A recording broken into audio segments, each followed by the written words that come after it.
ialah ikhlas kepada Allah Subhanahu Wa Taala. Ikhlas satu sifat yang maklum, yang semua kita mengetahui, bahawa seseorang melakukan ibadat hanya kerana Allah. Dalam semua ketaatan yang mana Allah Ta'ala perintah kita melakukan hanya kepada-Nya, maka kita mesti melakukan hanya kepada-Nya. Sebagaimana firman Allah Ta'ala, wa ma umiru illa liya'budullah mukhlishina lahu-ddin. Dan tiadalah mereka diperintahkan melainkan untuk beribadat kepada Allah dalam keadaan ikhlas, dalam keadaan benar-benar mengharapkan Allah, dan tidak menyekutukan Allah pada ibadat-ibadat yang dilakukan. Adapun perkara-perkara duniawi yang tidak melibatkan perintah Allah, maka perkara ini tidak ditekankan oleh para alim ulama nilai keikhlasan, sebab ia bukan benda yang diperintah, yang harus kita buat dan kita tinggalkan. Tapi perkara-perkara ukhrawi menjadi ibadat-ibadat, maka tidak patut seseorang melakukan lain daripada Allah Ta'ala dan menjadikan ibadat itu sebagai pameran kepada orang ramai dan mengharapkan pujian-pujian, sanjungan-sanjungan dan juga penghargaan-penghargaan manusia. Maka kalau kita lihat secara umumnya, zuhud yang paling besar ialah zuhud dalam bab kemasyhuran.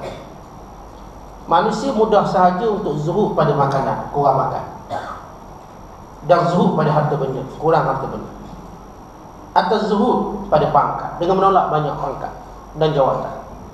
Tetapi adakah semua itu benar-benar dibuat kerana Allah, atau supaya ia kembali disanjung, supaya dikatakan, oh, dia amat zuhud, supaya dia mendengar pujian-pujian manusia bahawa dia menolak harta, dia menolak pangkat, dia menolak segala kemewahan, dia amat zuhud? Kalau itu yang dia nak, maka zuhud pada harta benda, pakaian dan segala-galanya sia-sia. Oleh sebab itu kata Imam Syihabuddin Az-Zuhri, kami tidak pernah melihat nilai zuhud paling tinggi daripada orang yang zuhud daripada pengaruh ataupun kemasyhuran. Nak masyhur, nak popular, nak glamour. Tuan-tuan sekalian, kita kena bezakan orang yang Allah Ta'ala angkat dan menjadi popular dengan orang yang mencari popularitinya sendiri. Kerana Allah berjanji untuk mengangkat darjat orang beriman sekaligus mempopularkannya. Allah berfirman, wa rafa'na laka dzikrak.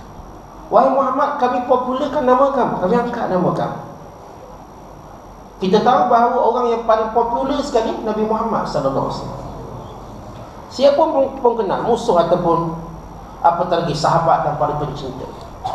Dan orang yang paling popular sesudah Rasulullah SAW ialah para anbiya, nabi-nabi. Semua kenal Nabi Ilyas, Nabi Ilyasa. Ya, kalaupun kita tak kenal susuk tubuh badannya, sifatnya, tapi nama itu kita tahu.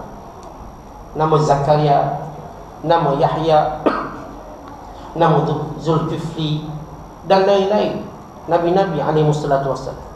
Dan semua kenal nama malaikat, Jibril, Mikail, Israfil. Mereka makhluk yang Allah glamourkan. Dan semua kenal orang soleh. Semua kenal Luqmanul Hakim, yang amat popular. Orang kenal Zulkarnain, yang amat popular, tercatat namanya dalam Quran, dalam buku sejarah. Dan para sahabat, semua kenal Abu Bakar As-Siddiq. Abu Bakar subjek ataupun sahabat yang amat popular. Umar, Uthman, Ali, 10 sahabat dijamin syurga, sahabat ahli Badar. Semua kenal sahabat-sahabat yang menjadi khalifah, Abu Bakar, Umar, Uthman dan Ali, khulafa ar-rasyidin. Bahkan semua orang kenal para imam mujtahidin, Imam Syafi'i, semua kenal. Orang namakan sekolah dengan sekolah Imam Syafi'i, tahfiz Imam Syafi'i, maktabah perpustakaan Asy-Syafi'i, nama jalan. Imam Syafi'i glamour, popular. Semua orang disebutkan dirinya kepada mazhab Syafi'i. Saya sebut diri saya Ustaz atau Mak Isa Rahman Asy-Syafi'i, bermazhab Syafi'i. Tuan-tuan pun sama Syafi'i. Kita orang Malaysia Syafi'i. Imam Syafi'i glamour, popular. Imam Malik, Imam Ahmad bin Hanbal. Hatta para ulama sufi yang elak dari popular juga popular. Ibrahim bin Adham, namanya tuan-tuan disebut dalam mana-mana kitab, khususnya kitab-kitab kesufian. Kalau dia tidak glamour, orang tak kenal dia. Kalau benar maksud dia tak lari daripada glamour, beruzlah, lari daripada kelibat manusia, pasti nama ini tak pernah wujud. Tapi nama ini tetap timbul dan terapung membentuk pula yang di tempat teduhan manusia, di tempat manusia mencari ketenangan. Umpama pulau di tengah lautan, walau nampak terpencil tapi glamour, walau berada pada hamparan yang luas dan ganas, tapi ia tempat untuk orang mencari ketenangan, kegembiraan, segala-gala keindahan. Mereka para alim ulama yang tak nak glamour. Jadi golongan ini tuan-tuan yang disebut oleh Allah dalam Quran, yarfa'illahu alladhina amanu minkum walladhina utul ilma darajat. Allah lah yang mengangkat darjat orang-orang beriman di kalangan kamu, dan orang-orang punya pengetahuan mengatasi mereka yang beriman dengan beberapa darjat. Banyak ayat seumumnya Allah telah menyebut tentang bagaimana Allah angkat darjat. Hatta Nabi SAW juga menyebut tentang kemuliaan seseorang, bagaimana Allah Ta'ala akan popularkan kebaikannya. Maka semua ini menunjukkan suatu perkara yang kita kena faham. Apa yang nak disampaikan ialah kelompok dan golongan yang cuba cari glamour. Itu nawaitu dia dari awal. Itu tujuan. Apa implikasinya? Rosak hatinya dan merosakkan orang mengikutinya. Bukan menjadi persepsi masyarakat, kami nak jadi alim, nak suruh anak kami jadi alim sebab apa? Sebab glamour. Kami nak suruh anak kami jadi baik sebab apa? Sebab glamour. Akhirnya glamour itu diletakkan sebagai satu matlamat. Kalau mengaji agama nak glamour, biar masuk TV, semua TV masuk. Kalau mengaji Quran, biar jadi juang antarabangsa, kemudian glamour, sehingga dia ada program khas dalam TV, dia handle, dia conduct. Maka kalau itu tujuan, semua rosak. Sebab itu, apa yang nak ditekankan di sini, bagaimana niat kita mesti mencari kerendahan di sisi Allah. Merasa rendah diri, hina, merasakan kita tak layak dapat itu semua, melainkan kerana kurniaan Allah. Bukan usaha saya, bukan kerja saya, bukan peluh saya, bukan tulang pak kerak saya, bukan fulan bin fulan firma itu yang mengglamourkan saya, Allah.